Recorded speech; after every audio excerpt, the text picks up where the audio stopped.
Exodus chapter 21. Now these are the ordinances which you shall set before them. If you buy a Hebrew servant, he shall serve 6 years, and in the 7th he shall go out free without paying anything. If he comes in by himself, he shall go out by himself. If he is married, then his wife shall go out with him. If his master gives him a wife, and she bears him sons or daughters, the wife and her children shall be her master's, and he shall go out by himself. But if the servant shall plainly say, I love my master, my wife, and my children, I will not go out free, then his master shall bring him to God, and shall bring him to the door or to the doorpost, and his master shall bore his ear through with an awl, and he shall serve him forever. If a man sells his daughter to be a female servant, she shall not go out as the male servants do.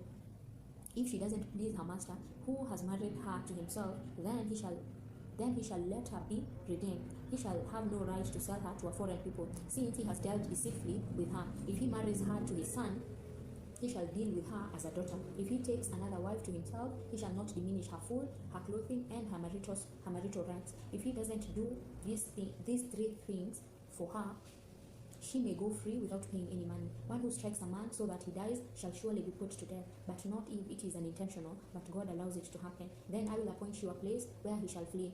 If a man schemes and comes presumptuously on his neighbor to kill him, you shall take him from my altar that he may die. Anyone who attacks his father or his mother shall be surely put to death. Anyone who kidnaps someone and sells him, or if he is found in his hand, he shall surely be put to death. Anyone who curses his father or his mother shall surely be put to death. If men quarrel and one strikes the other with a stone or with his fist, and he doesn't die but is confined to bed, if he rises again and walks around with his staff, then he who struck him shall be cleared. Only he shall pay for the loss of his time, and shall provide for his healing until he is thoroughly healed. If a man strikes his servant or his maid with a rod, and he dies under his hand, the man shall surely be punished. Notwithstanding, if his servant gets up after a day or 2, he shall not be punished, for the servant is his property. If men fight and hurt a pregnant woman so that she gives birth prematurely, and yet no harm follows, he shall be surely fined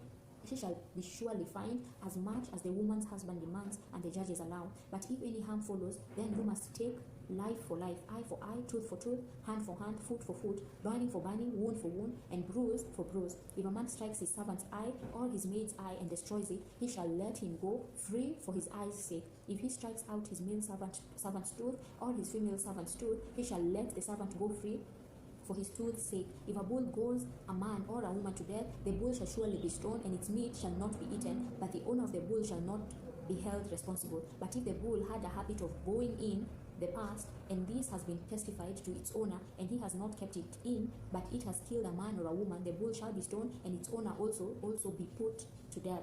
If a ransom is imposed on him, then he shall give for the redemption of his life whatever is imposed, whether it has God a son or has God a daughter. According to this judgment, it shall be done to him. If the bull goes a male servant or a female servant, 30 shekels of silver shall be given to their master, and the ox shall be stoned. If a man opens a pit, or if a man digs a pit and doesn't cover it, and a bull or a donkey falls into it, the owner of the pit shall make it good.